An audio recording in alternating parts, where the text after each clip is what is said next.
This episode of Nerdist News is sponsored by Borderlands 3. We're breaking down the special look at Star Wars: The Rise of Skywalker shot by shot. Hey everyone, I'm Jenny Lorenzo, and I'll be hosting Nerdist News this week. D23. Disney's convention/trade show/internal hype machine came and went this past weekend, where fans were drowned in a sea of news about Disney's upcoming films and theme parks, as well as the Marvel and Star Wars shows coming to Disney+. On top of the first trailer for The Mandalorian, which we will get to later this week, we also got the official news that Ewan McGregor will reprise his role as Obi-Wan Kenobi for a future series. I love him so much. But come on, we know why you're here. It's that sweet, sweet special look at December's Star Wars Episode 9, The Rise of Skywalker. And we're breaking it down shot by shot. Now, before we get into things, this episode of Nerdist News is going to go deep into spoilers and speculation about The Rise of Skywalker, so if you want to go into theaters without a clue, take a break from this video and head on over to the garage and get your droids cleaned up before dinner. But I was going into Toshi Station to pick up some power converters. So what did we see, and what does it all mean? Well, we're going to break it down right now, shot by glorious shot. In the first half of the sizzle, we get the greatest hits of the Star Wars saga so far, from the original trilogy to the prequels to the first two entries of the sequel trilogy. All cool stuff, but let's get to the new footage from The Rise of Skywalker. In the first shot, we're treated to a vision of this trilogy's main trio on the desert planet Pisana, along with Chewbacca, 3PO, and the Millennium Falcon in the background. Little is known about this planet so far, except that it is home to the Aki-Aki species.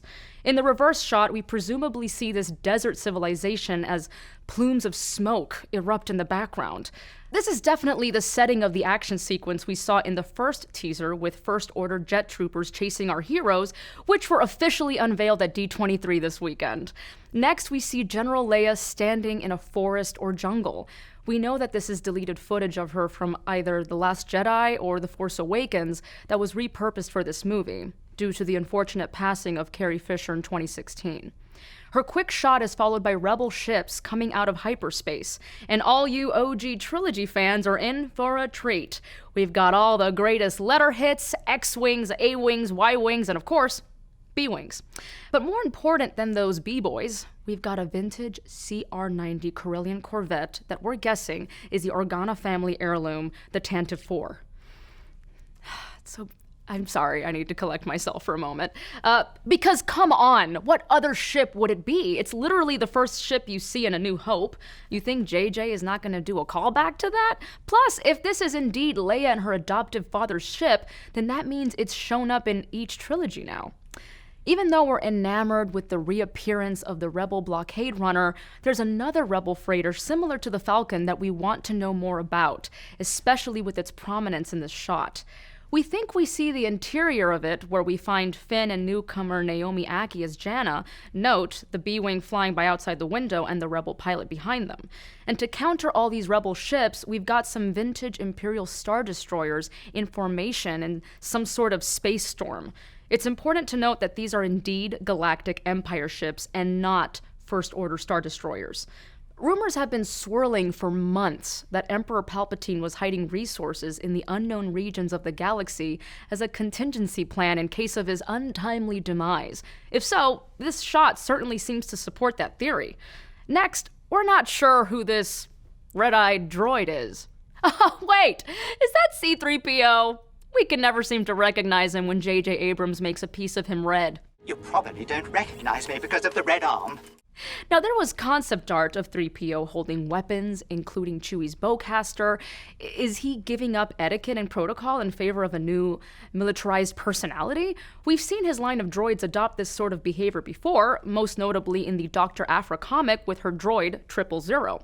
Of course, fans on the internet are already taking to calling red-eyed 3PO Sith 3PO and Creepio, but we like C3 pissed off. Next up, there's a laser blast destroying a rock face. This looks to be like a miniaturized Death Star tech, similar to what we saw in The Last Jedi. After that is Rey training with a lightsaber and a remote, and then calling the lightsaber back to her hand. As to who is training her? Is she training herself? Is she getting some tutelage from a Force ghost like Luke or Yoda? Many fans are speculating that it could be General Leia based on the forest surroundings in this shot and the previous Leia shot. Then things really kick into high gear with everyone's favorite space emo, Kylo Ren, walking out from the TIE Fighter variant we saw in the first teaser and igniting his lightsaber. God bless Adam Driver, what a gem. Then Rey and Kylo Ren battle it out in the wreckage of the second Death Star. Note the turbo laser batteries in the background. Of course, this shot really mirrors the epic fight between Obi-Wan Kenobi and Anakin Skywalker at the end of Revenge of the Sith. Just swap out the water for some lava. Or as George Lucas would say, again, it's like poetry, so if they rhyme. But what had fans losing their Bantha Poodoo was the final shot from the footage. Dark Rey! That's right. The sequel trilogy's hero is decked out in a very dark side-esque getup. The footage shows Rey in a dark cloak with a dark hood and a dark dress. She's got a dark-looking ring on her finger, her face is looking a little gaunt and dark, and her eyes look, well, dead inside, and to be honest, so dark. There's a pattern here. And of course, there is that tricked-out new red double-sided lightsaber. Darth Maul confirmed? Just kidding, don't hate me. The saber mirrors Rey's staff, and the lightsaber part itself looks similar to Kylo's cracked saber blade as well.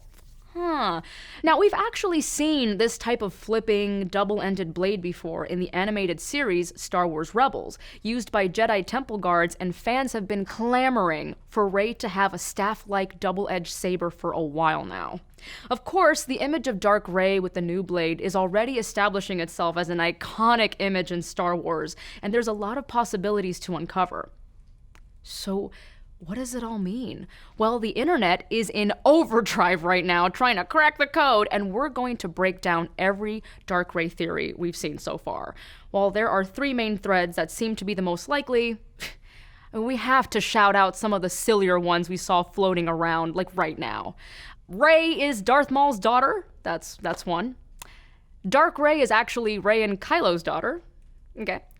Dark Rey is Rey's mom. Dark Rey is Rey's twin sister, controlled by Palpatine.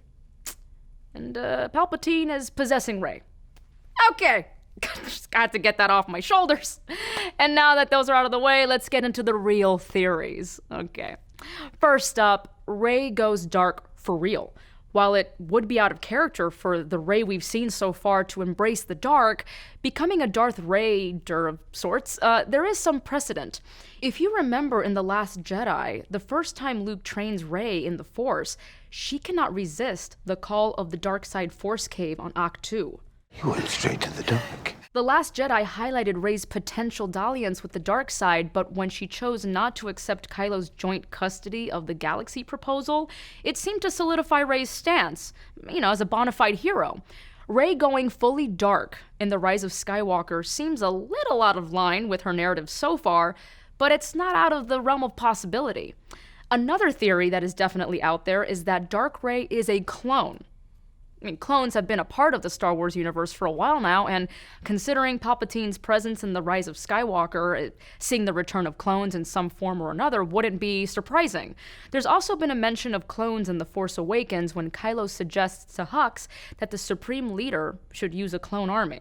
Perhaps Leader Snoke should consider using a clone army. Plus, Rey's vision in The Last Jedi featured her and many, many Reys, culminating in the image of Rey standing alone rather than showing her parents. Could this TLJ vision have an additional meaning in The Rise of Skywalker, and Rey is actually a clone? Again, it's a little wild, but that would make the Dark Rey clone a formidable foe for Rey herself and would further answer the question of her parentage. We here at Nerdist News hope they let the answer from The Last Jedi stand. And we also just want to roll the clip of Kylo being really mean. They were nobody. They were filthy junk traders who sold you off for drinking money. The final theory is the one that seems the most likely so far. Dark Rey is a Force vision. Visions of heroic characters going bad are familiar territory in Star Wars. Luke's fight with Vader on Dagobah, for example. Plus, The Force Awakens and The Last Jedi expanded the realm of Force powers, like Rey's Force vision from the Skywalker saber and Rey and Kylo's Force time calls. Going further in this concept would make a lot of sense for The Rise of Skywalker. But whose Force vision does Dark Rey appear in?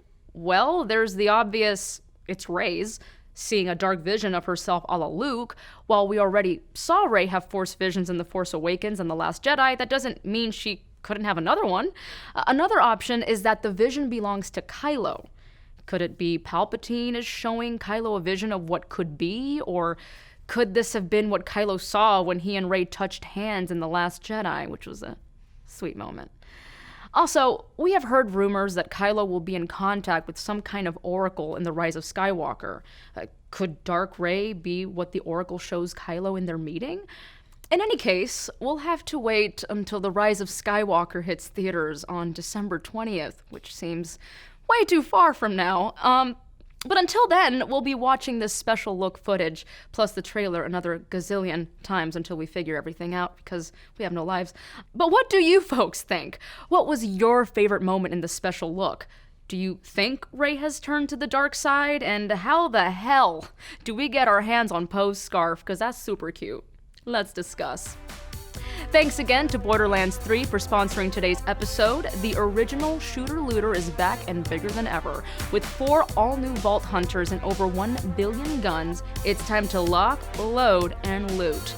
Pre-order Borderlands 3 now so you can play when it drops on Xbox One, PS4, or PC on September 13th. Let's make some mayhem.